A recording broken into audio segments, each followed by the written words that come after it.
In the mechanics of biology, a parasite is most dangerous when it convinces the host that its presence is a form of nourishment. We see this exact pathological relationship play out in the modern financial ecosystem through the mechanism of a lifestyle upgrade.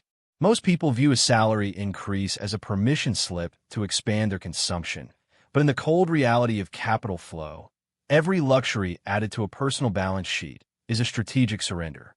When you analyze the structural integrity of a fortune, you find that the most resilient wealth is built not on the magnitude of the intake, but on the ruthless minimization of the output.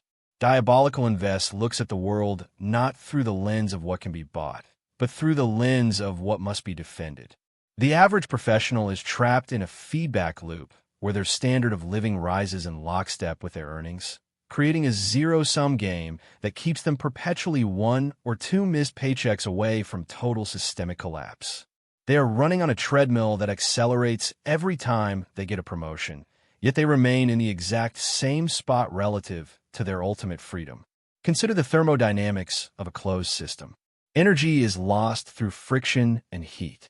In a financial life, the upgrade is pure friction. If you earn an extra unit of currency and immediately convert it into a higher mortgage payment or a depreciating vehicle, you have effectively neutralized the energy of that gain. You have increased the heat of your life without increasing its velocity. The truly wealthy operate on a different physics entirely. They treat their capital as a standing army, and every dollar spent on a non-productive asset is a soldier lost to a meaningless skirmish. They don't seek to maximize their comfort. They seek to maximize their leverage. A billionaire who resides in a modest dwelling isn't being frugal in the traditional emotional sense of the word. They are being tactically efficient. They understand that a larger house requires more maintenance, more staff, more insurance, and more cognitive bandwidth. It is a secondary corporation that produces no revenue. By capping their lifestyle at a functional baseline, they preserve their most precious resource, mental energy. The psychological trap of the upgrade is rooted in a misunderstanding of baseline adaptation. Humans are neurologically wired to return to a set point of happiness regardless of external circumstances. When you move from a mid-sized sedan to a high-end sports car, you experience a temporary chemical spike. Within 6 months, that car is simply the car. However, the financial obligation attached to that car remains static or grows. You have traded a permanent portion of your future autonomy for a fleeting neurochemical reward. Diabolical Invest views this as a catastrophic trade. In the realm of high-stakes finance, we call this a negative carry trade. You're paying a premium every day for an asset that provides diminishing returns until it eventually becomes a burden.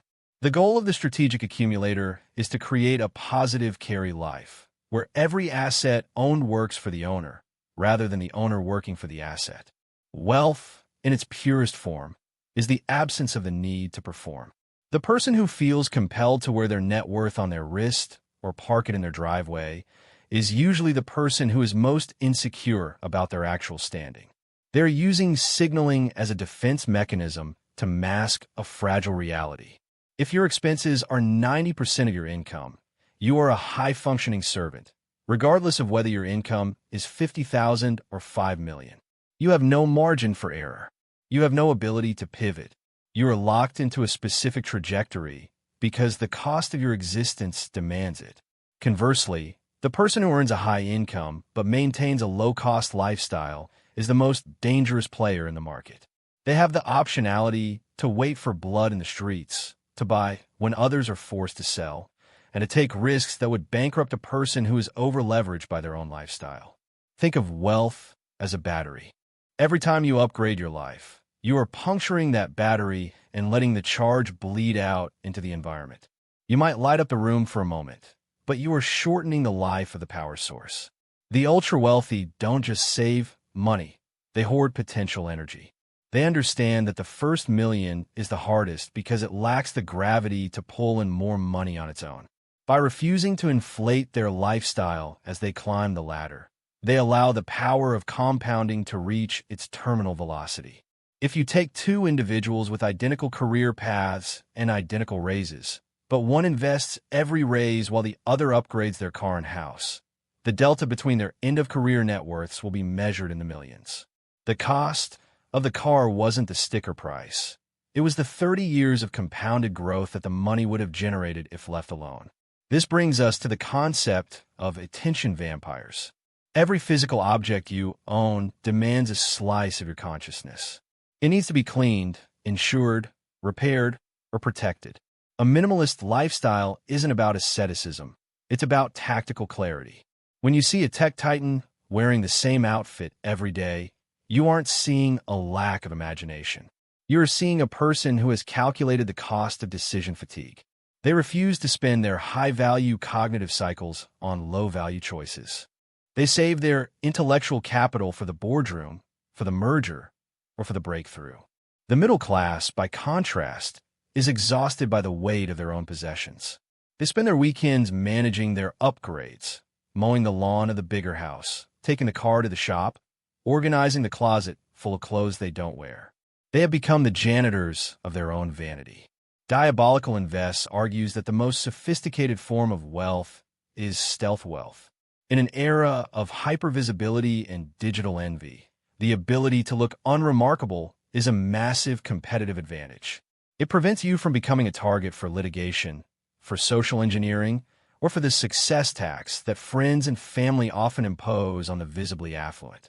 When you don't upgrade, you keep your cards close to your vest. You move through the world with the power of a predator, but the profile of a ghost. The upgrade illusion tells you that you need to be seen to be successful. The truth is that the more you are seen, the more you are vulnerable. Real power is the guy in the faded t-shirt who owns the company that owns the building you're standing in, while you're trying to look rich in a lobby. The math of lifestyle inflation is a quiet killer. Most people think in terms of monthly payments, which is the language of the debtor. They ask, can I afford the payment? Diabolical Invests asks, what is the opportunity cost of this capital over a 20-year horizon? If you trade a $600 a month car payment for 20 years of market returns, you aren't just saving $600. You are buying back years of your life. You are buying the ability to say no to a boss you hate. You are buying the freedom to disappear for a year if you choose. Every luxury purchase is a trade-off where you give up a piece of your future sovereignty for a piece of present-day plastic or metal. The people who actually win the game are the ones who realize that the game is about accumulating units of freedom, not units of status. We are currently living through a mass delusion fueled by the algorithmic amplification of the top 1% of the top 1%. You are being shown the highlight reels of people who are either generational outliers or, more likely, people who are burning their capital to maintain an image. When you compare your behind the scenes to their red carpet, the urge to upgrade becomes a survival instinct. You feel that if you don't keep up, you are failing. But this is a simulated competition. The people you're trying to impress don't actually care about you. They are too busy worrying about who is impressing them. It is a hall of mirrors where everyone is starving themselves to look like they are at a feast. The decisive shift happens when you stop viewing money as a medium of exchange for goods and start viewing it as a medium of exchange for time.